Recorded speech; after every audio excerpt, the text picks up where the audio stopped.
రేవంత్ రెడ్డి పోదామా? ఏ కాలేజీకి పోదాం? రేవంత్ రెడ్డి ఇంటర్మీడియట్ పుస్తకాలు పంపినావా నువ్వు? కేసీఆర్ గారు ఉన్నప్పుడు ఎప్పుడు సకాలంలో జూన్లోనే పుస్తకాలు ఇచ్చినాం. ఇప్పుడు మనం డిసెంబర్ నెలకు వస్తా ఉన్నాం, రాలేదు. ఇది రేవంత్ పాలనలో ఉన్న పరిస్థితి. అదేవిధంగా ఇక దవాఖానా, మా మహబూబాద్ దవాఖానా ఆ రోజు కేసీఆర్ గారు ఎంతో ప్రేమతోని మొట్టమొదటి దశలోనే మహబూబాద్ కు మెడికల్ కాలేజ్ ఇచ్చారు కేసీఆర్ గారు. ఇవాళ మెడికల్ కాలేజీ టీచింగ్ హాస్పిటల్ పనులు ముందుకు పోతలేవు, అక్కడనే ఆగిపోయింది. 500 పడకల ఆసుపత్రి, ఆ పనులు జరుగుతలేవు.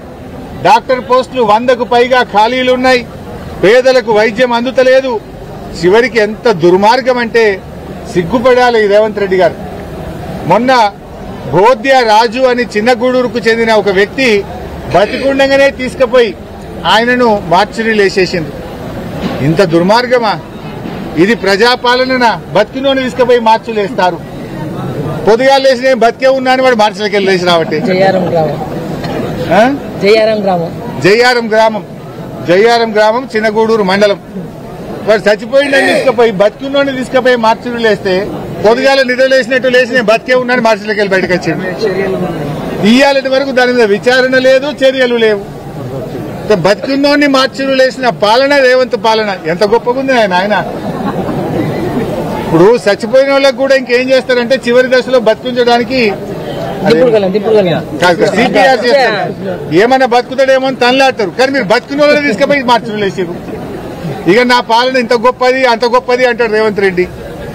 మేము అంత మంచిగా దవాఖాన్లు మంజూరు చేస్తే ఆ దవాఖాన్లు గట్టవైతివి. ముఖ్యంగా తొర్రూరు దవాఖానా, మరిపేట దవాఖానా. మేము ఇంత మంచి మెడికల్ హాస్పిటల్ పెడితే 500 పడకల ఆసుపత్రి ఆన్నే పెడితివి, బతికినోని తీసుకుపోయి మార్చురీలు వేస్తేవి.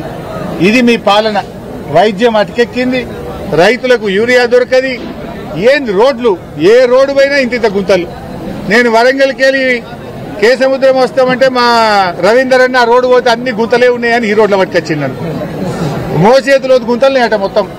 అంటే నీ 2 ఏళ్ల పాలనలో కనీసం ఆ రోడ్లను రెన్యువల్ కాదు కదా, తట్టెడు మట్టి కూడా వస్తలేవు, ఇంత డాంబర్ కూడా వస్తలేవు పొక్కలల్లా. నీ పాలన గట్లున్నది. అంటే రోడ్డు బాగలేదని రూటు మార్చుకొని రావాల్సిన పరిస్థితి వచ్చిందయ్యా రేవంత్ రెడ్డి. ఇక కోమటిరెడ్డి గారు